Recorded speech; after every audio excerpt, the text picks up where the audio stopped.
vətən çağırır ana, mənfur düşməndən qisas almağa, mənfur düşməndən qisas almağa.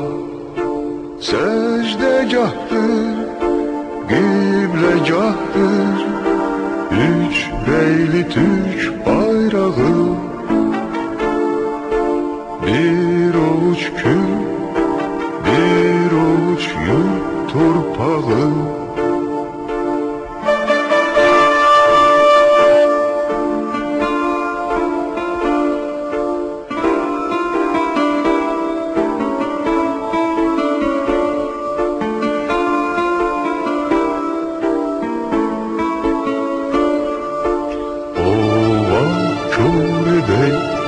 Düşmənin gözü qorusun bizi, Tanrının özü qorusun bizi, Tanrının özü.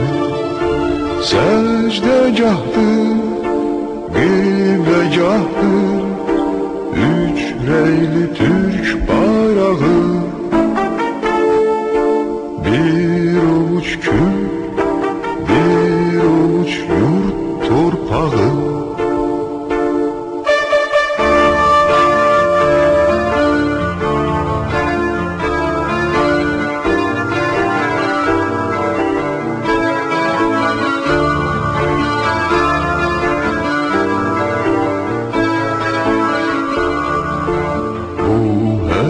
Bu meydan ne ölüm ne de kan döndürebilmez bizi bu yoldan, döndürebilmez bizi bu yoldan.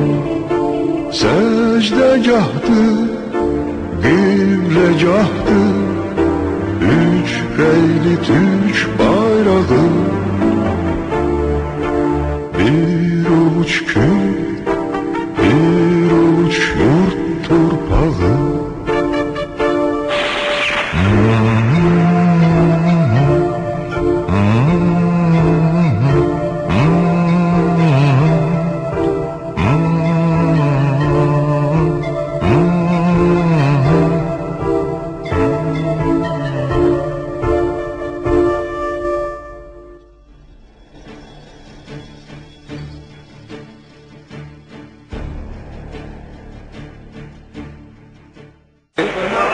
Güney kuzeye yoktur. Bilirsiniz ki teferruatlı milletler sınırların özlerini tutarlar.